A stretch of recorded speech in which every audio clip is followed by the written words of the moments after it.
It's time.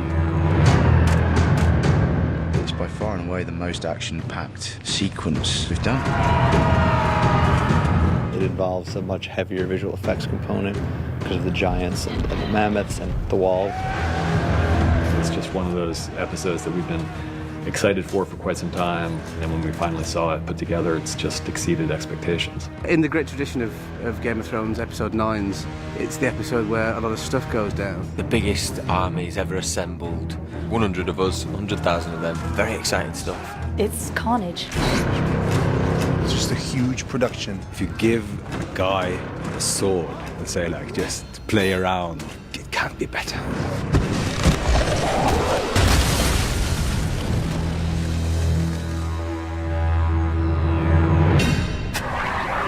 Episode 409 is similar to episode 209, the Blackwater episode. It's contained to one location. That said, it's much more involved than Blackwater was. The big challenge is just finding time to do everything, because there's so many action beats that you want, and the action beats are always the most time intensive.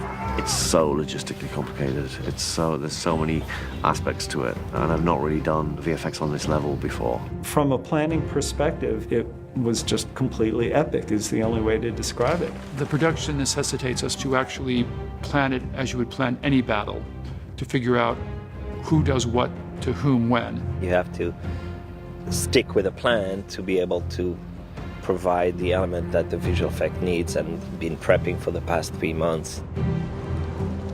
The episode breaks down into several different elements. I mean, we have the Castle Black battle, which is a very practical element. It's all on set here. You know, we have this beautiful set and we're using it to maximum effect. Then we have a sequence just on top of the wall, for which they've built a brand new set. And then we have a very strong green screen element, which we're shooting in a field with this army coming out of a forest. There's a big clearing for the tree line, and that has a 400-foot by 30-foot green screen. The key to making this thing work is communication and making sure that everybody knows, everybody's on the same page. You know, and that boils down to the script, you know, in a very literal way. You're reading this script and Mag the Mighty is riding this mammoth. And then you've got Dongo the Doomed with spools of chains as big as ship's anchors. You go, you know, how the fuck are they going to do that? We had discussed from the outline stage what our options were in terms of creature effects, and there are, over the years, have been mammoths or things like them have been done in different ways. We know kind of what it looks like because we have renderings and skeletons of authentic mammoths. But how do we actually shoot that? And how do we put a giant sitting on top of it? And then how do we set it on fire? What we ultimately decided on was that we'd have more flexibility and a better look if we did it CG. But we wanted to have as much of it be in camera and photographed as possible. It takes place mostly, you know, against green screen environments because we don't have a 700-foot ice wall to play with. We shoot the human element separately, then we shoot the giants separately, and then we add the mammoth in on top of that.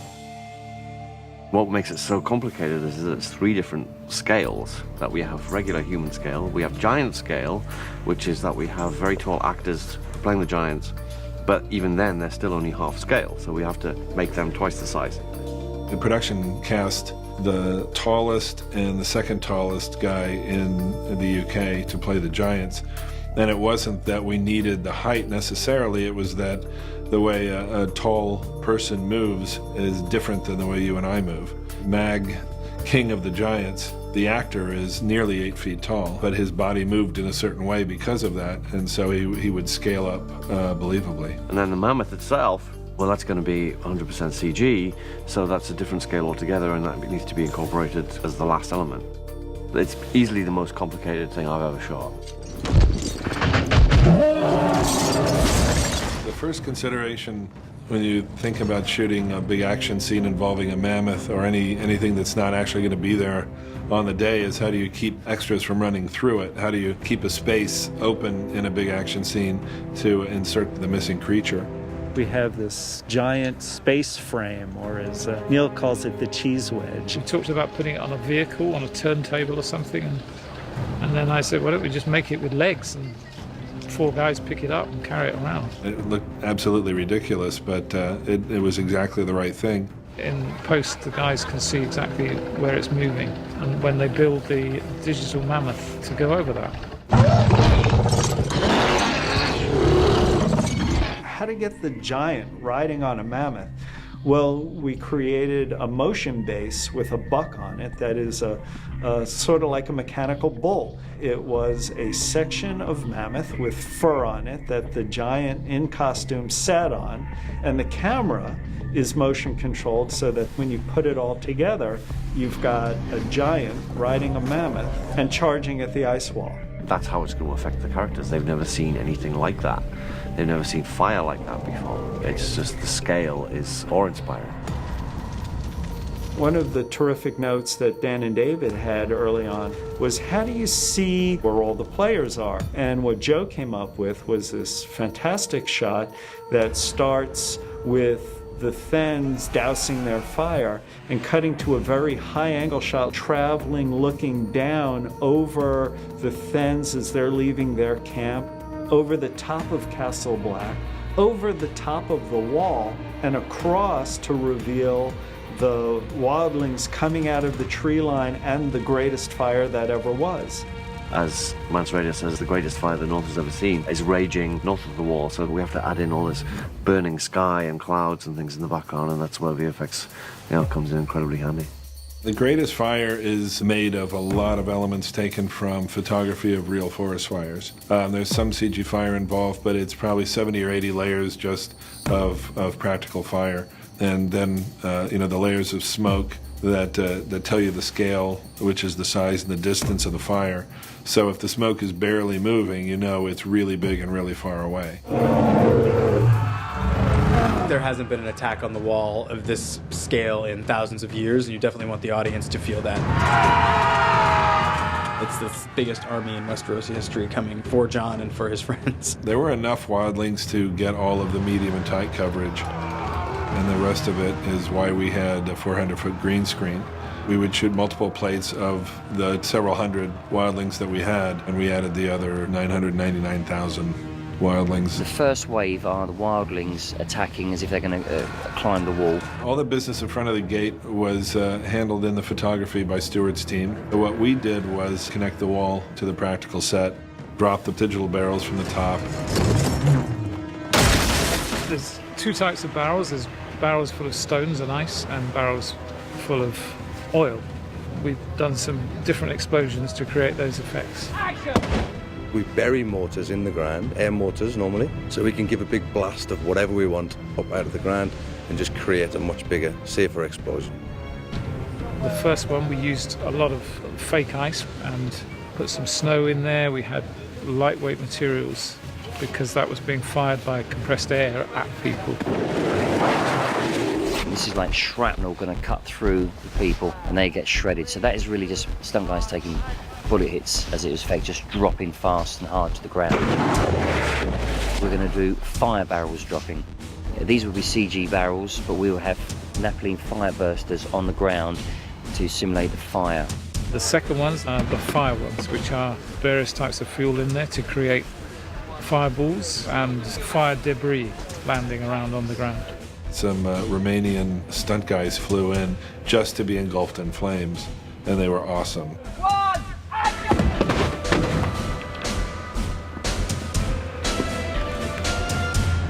We'll glue them up, ready to go, and hopefully that will catch them and they'll go up. They'll have the fire underwear on and gel on their faces. Quite often in an explosion, everything goes up. But to make it last longer and to give a more of a wall of fire, we have charges that go out in a fan shape. The explosion goes straight out towards the camera and then goes up. This scene then continues to one of them being dragged by the mammoth. This we'll just do on a rig, set him fire, and he'll just hold on for a certain distance onto the rope as if being dragged. We put a rig onto the back of a pickup truck just to get the height, the elevation so it's the right angle, as if the rope is attached to the mammoth harness, and that's what it'll look like when you see it. Action! We did ourselves a favor in only lighting the mammoth's butt on fire, which is probably 30 feet of fire, so we didn't have to render a bunch of burning fur. The battle this season takes place at the base of the wall, it takes place on top of the wall, and we've got explosions happening all over.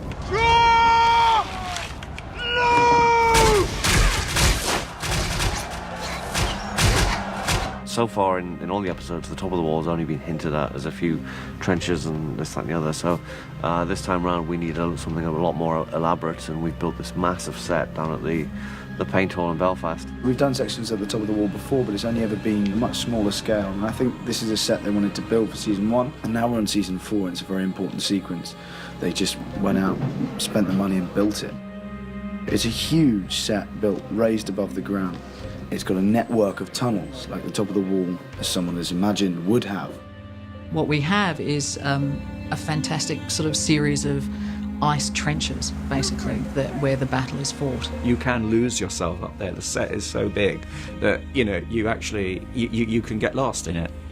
There's a face to those trenches so that you see over, you know, down to the 700 feet, presumably, of what would take you down to Castle Black or across to the north. The thing about Castle Black is it has a very distinct look. It has very distinct colours, very distinct sort of use of timbers.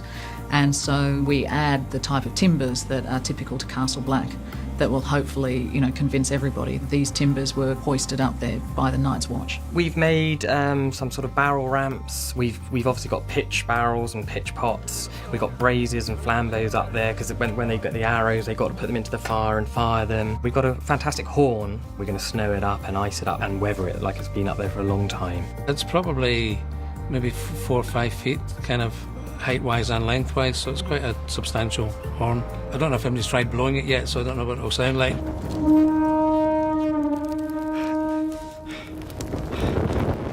The good thing about the top of the wall set is it's actually on a raised platform.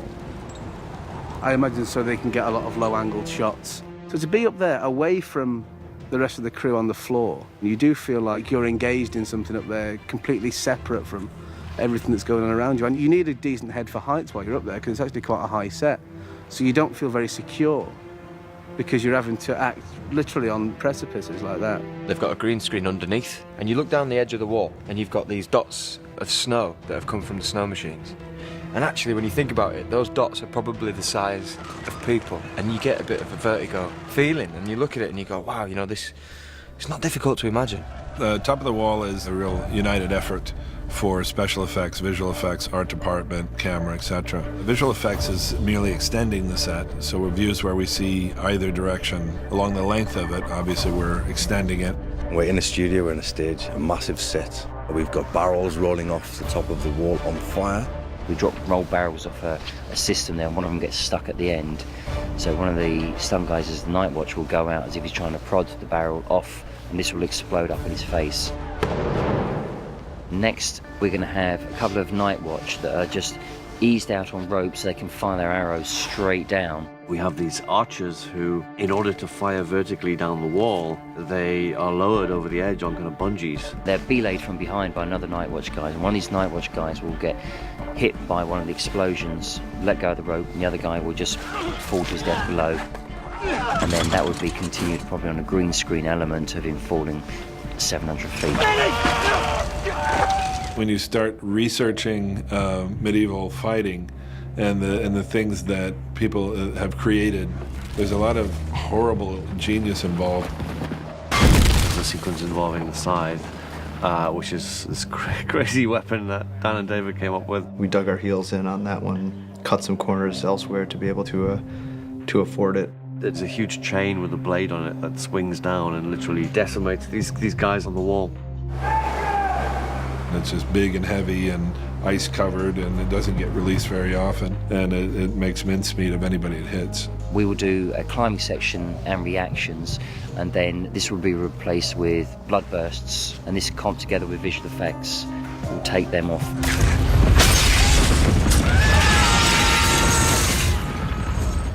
It's very effective, but I would think it would be a bitch to reset. Hoist her up! Hoist her up! We joined the wildling attack on Castle Black kind of mid-attack. They just storm in, and we were with them with the camera, running down the road. Screaming and fighting in like full energy all the time. I was in the middle of it, and it completely was like, wow, is this really going? It was crazy, yeah. You're so focusing on what you have to do, then you're totally oblivious to like the 100 people swishing past your ear. We built the castle in season 1 and it stood up well over the last 4 years at the time, but to actually physically climb it, it's not actually practical, so we had to do a fair number of cheats. We added wooden struts to places where we could climb up. We used grappling hooks to climb over, which are then tied and anchored in the other side once we'd thrown them up. I'm such a bad climber that Paul had to come underneath and just like push me up. So he had to be out of shot. Like I was climbing, but I really wasn't. There are kind of 3 worlds in this episode. There's the foot of the wall in the north, there's the top of the wall, and there's the courtyard. And when the giant shoots the giant-sized torpedo arrow, it picks the Night's Watchman up, carries him through the air over the top of the wall and down into the middle of the courtyard where the battle's raging all around him. It was just such a smart way on Neil Marshall's part to connect the worlds in one continuous series of shots. The wall is 700 feet high, so regular arrows from the wildlings below can't reach, but giant arrows from the giants can reach. And it was my idea to give one of them a bow and arrow, and he's able to shoot to the top of the wall with that, which the regular wildlings can't do. So it's kind of like heavy artillery. Stewart's team blew part of the set apart with the right force and trajectory as if it had been hit by a giant arrow. Very difficult effect because there was no arrow there to blow the top off. The arrow was added in post. So we had to make the top blow off and be a repeatable effect. For the Night Watch, poke the head over to see if they can fire down again after that. It's followed by a second arrow from Giant, which lifts him and takes him up.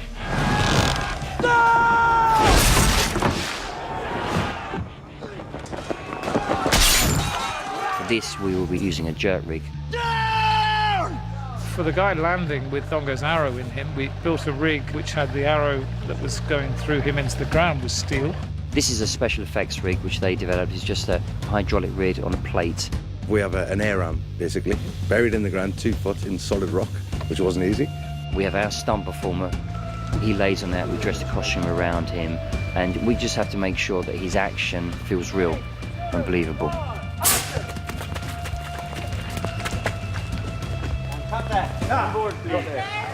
My most difficult location to shoot in would have to be Castle Black Courtyard. I'll never forget the first time that they took me up to Castle Black. Such a beautiful, well-conceived set. And just seeing the sequences that Neil's been shooting over the past few nights, it's fantastic. It's so real, it's so convincingly put together. When you're standing in here, you could be in the Himalayas, you could be in Westeros. It's just a real environment. It's very detailed, you know, everything feels like it's of the world. It's enormous. It's there. It exists. It is gigantic, and there's everything that you need in here.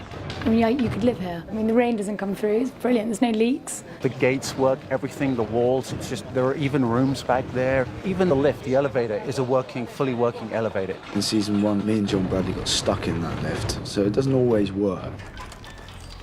If they want to spend the money on frightening us like that, then so be it, really. This is a great set. It's one of the best sets I've ever been on, because that's what this world is about. It's the northern edge of civilization.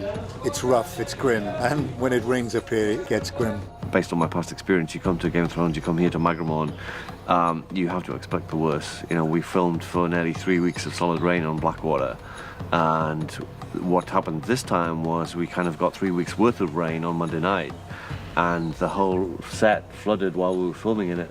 It started off as a puddle, then it turned into a pond, and people were literally wading through, water deep up to your shins. We had the pumps going, and it was just torrential. It was just unbelievable. We couldn't afford to stop shooting, so basically we said that we just go for it. In post-production now, with the miracle of technology, you can smooth it out.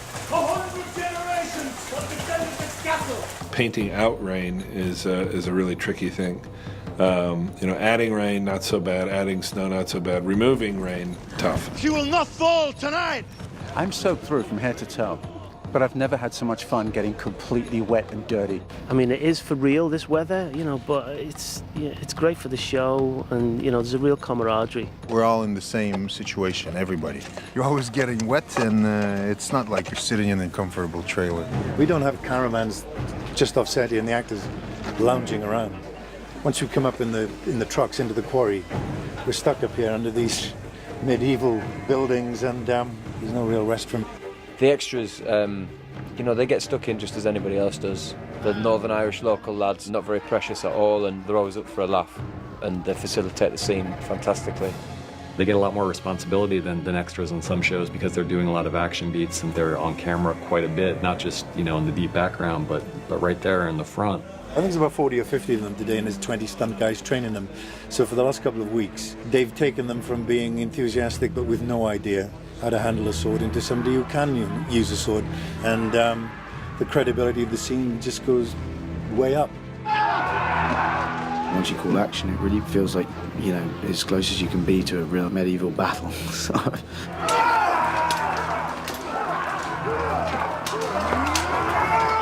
We definitely, when we're writing the scripts, try to be as descriptive as possible to give Paul and Cece and our fight team as much story tools to work with, but then we let them have it, and you know, they know what they're doing. They're the best in the world at this. From the writers at the beginning, we have the basis of the fights, what they want to incorporate. Then my swordmaster, CC, develops those fights a bit more.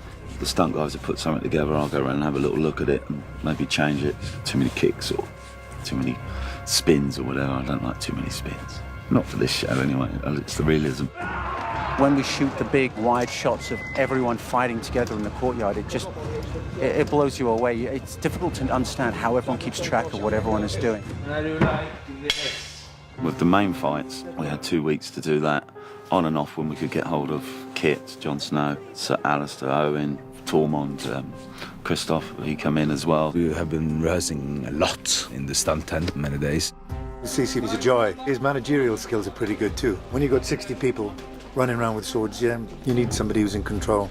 But this year was a little bit different. I built the fights with the actors. I had in mind what I wanted to do, but I wanted it to suit them, and it worked really, really well. Cece and I tried to create Tormund's fighting style. It's a mixture between regular sword fight and capoeira and a real Viking style, like a berserk. This is maybe one of the most ambitious fights I've ever done. The fighting in these conditions is tough because it's literally a lot of wet wood that you're running along. It's a huge amount of work because if you miss one beat, bam, you have a sword in your head.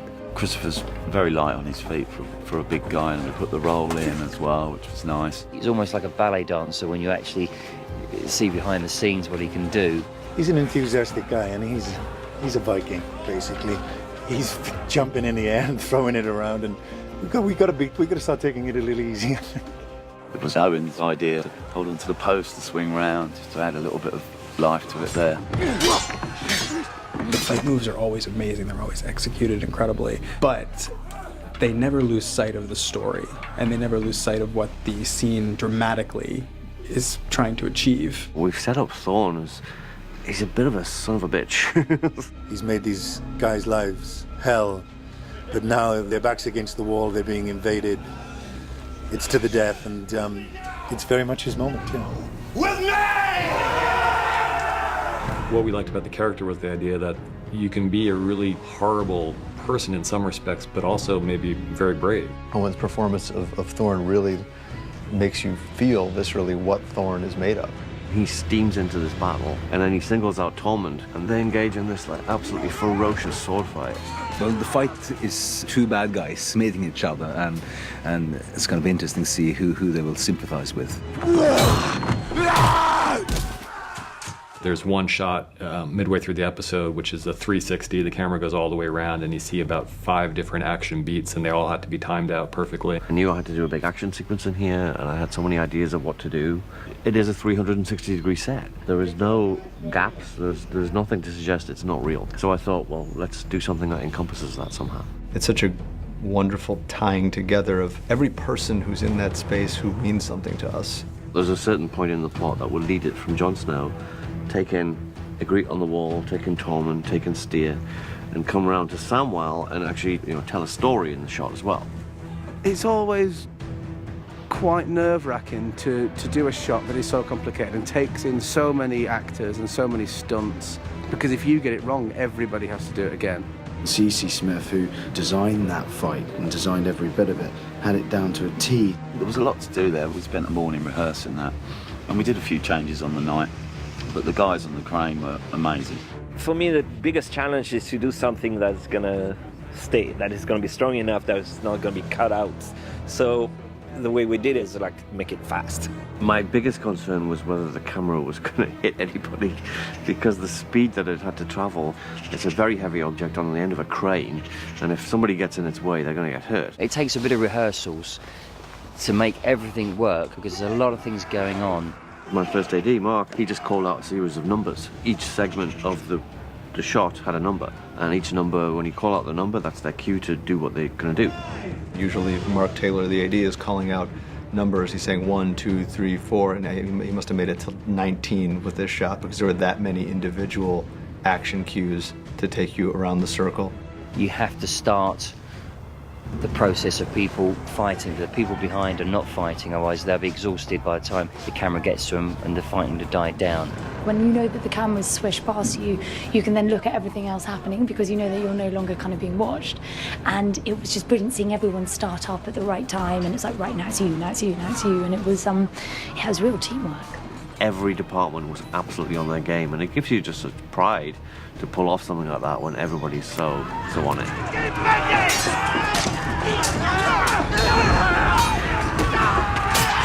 There are dozens of fights literally happening all around all the time, especially once you get down into the courtyard, and they all needed to be choreographed and synced with one another.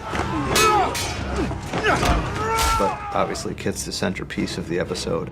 At a certain point in the battle, when it looks like, all hope is lost for Castle Black, Jon Snow comes down in the elevator and he kind of just literally jumps out into the fray.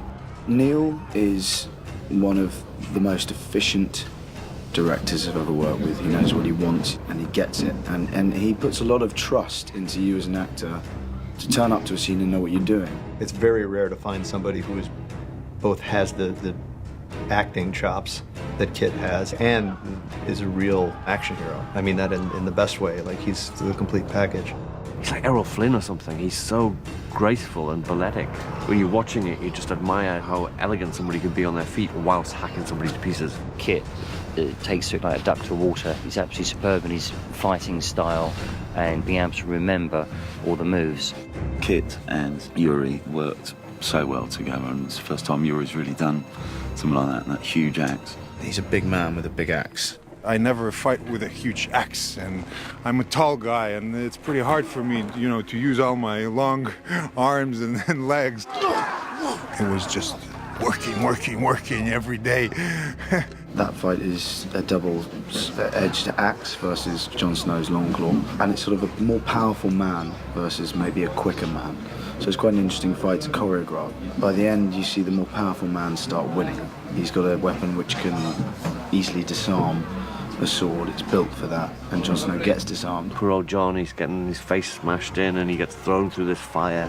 Kit wanted to go through it, but we had a double to go through. Insurance implications we have to have a stunt double to throw through. We can't throw our actor actually through the fire. And in the end of the fight, he has to resort to somewhat dirty tactics. I take his leg out with a hammer, and the final killing blow is a hammer to the top of the skull. It's a ball-peen hammer that Jon Snow uses to kill him, and it ends up buried in the top of his skull. We have a prosthetic that where it's sticking out the top of his head and all this blood pours down. That will be all the prosthetics here. Then they will make the prosthetics of this scars on that prosthetic of my head. What's interesting at the end of the steer fight is he's learned that the honourable way to fight is not necessarily the way you win, which is a big part of Game of Thrones. So to see Jon learning that means it bodes better for him than it does for his father, I think. If he's willing to spit in someone's eye, he might actually have a chance of making it through this world.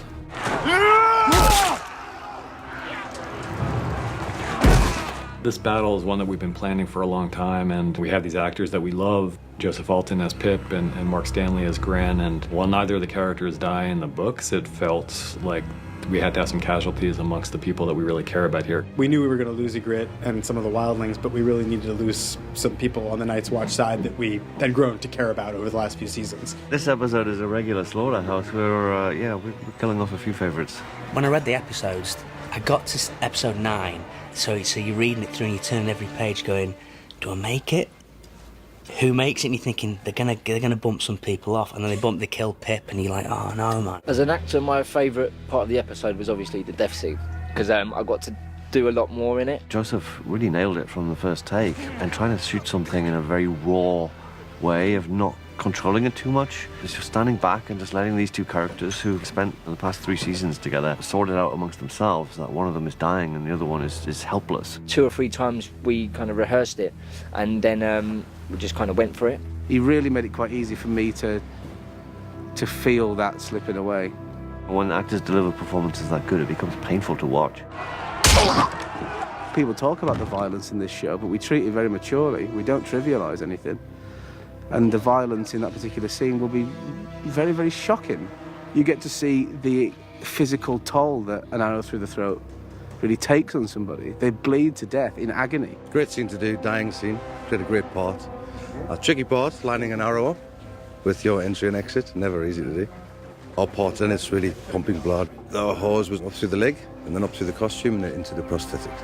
And our part in that was making it go as gory as possible, pouring on blood. The outer gate won't hold. Take 5 men. Hold the inner gate. Hold the gate. If they make it through. Gren's battle with the giant, you think, yeah, he's going to make it, and it just says you find them both dead. I was like, no, man, you can't kill Gren. When I read it, I was like, the bastards, they've written me out, I couldn't believe it. But then I thought, well, if we're ever going to go, might as well go in a heroic way. To be fair, fighting the king of the giants, I'll take that. Gren dies bravely holding the gate against Mag the Mighty, one of the great giants that Mance has unleashed. We find ourselves at the inner gate, and the giant has taken away the outer gate, so we're looking at a distance of about 20 metres. We're screaming at such high range and putting everything into it that we thought that our voices would go. The way that Neil seamlessly weaves all these pieces together to create the perfect illusion that this 14-foot tall person is charging down a tunnel at a bunch of 5'6" people is very impressive. At times the giant will be shot live action in front of green screen where we'll be able to scale them up. The other thing is that we scale the sets down. We've shot some sequences with our regular actors in the real scale tunnel, but we've also built a half-scale tunnel, and we're putting our 7-foot actor in the half-scale tunnel. When they cut away, they'll be going to the miniature set of this 7-foot guy that's trying to squeeze through it. So we're shooting basically the same shot in both sets, one with the real actors and one with the giant, and then later on they're gonna be matched together. But what you end up with is a 7-foot guy who reaches the roof of a 8-foot tunnel, which is meant to be a 16-foot tunnel. It's complicated. I am the shield that guards the realms of men. I place my life and honor in the night's watch. For this night and all the nights to come. Genuinely sad for us when we kill off characters. We're not doing it. It's not fun.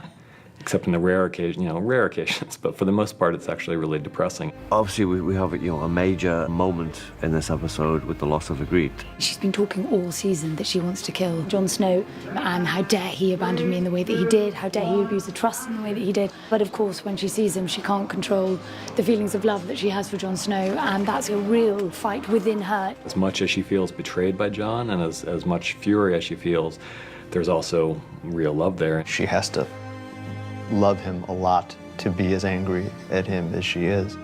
It's all in the script. I mean, Dave and Dan are, brilliant, absolutely brilliant, intelligent writers, and so everything is there as an actor. What you need is right there on the page. He's just come through a huge battle. He's almost died. He turns around and he sees the one person he's ever truly loved. I think even though she's pointing an arrow at him, even though they're in the middle of a battle, there's something incredibly joyous about that moment. I think for her, hesitating seeing Jon Snow is purely, oh my God, the last time I saw you, you were running away from me and here you are. And I thought I didn't love you anymore, but I do. He doesn't care if that arrow drills through his chest. Right at that moment, he's happy. Until he's not. And then bam. It's a kind of bittersweet ending for them both. It was never going to end happily, and one of them was going to die, I think. I think she's incredibly brave about it. She's realising that she's going to die, and she's thinking about the cave. She's like, why the hell did we leave that cave? The shot of Jon cradling Ygritte in his arms is my favorite shot of the episode. We very, very rarely do slow motion. We don't like slow motion. It tends to feel self-conscious, but this one shot, when we saw it in the director's cut, we loved it.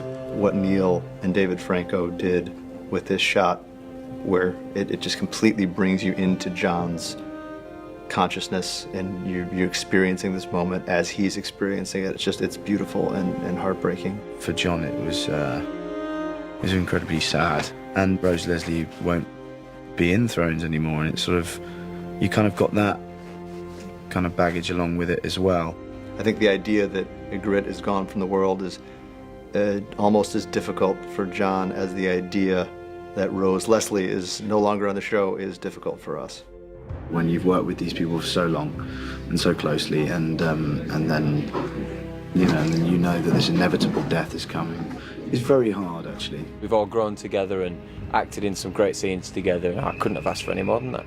Given the fact that this show seems to do episode 9s quite well, it's actually very, very flattering that they think that we can hold that attention in that narrative for an hour. It really makes you bring your A game to it. It really is a huge team effort, especially on an episode of this scope and this much importance in the overall narrative of our story.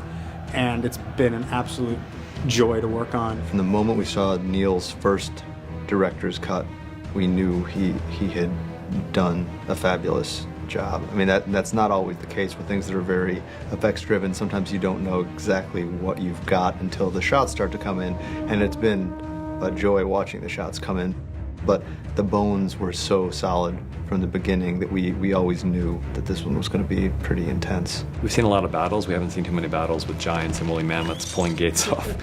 And we really wanted it. It's just one of the things that sets this world apart from all the other worlds we've seen. And, it's just kudos to the crew and congratulations to the best VFX team in the business.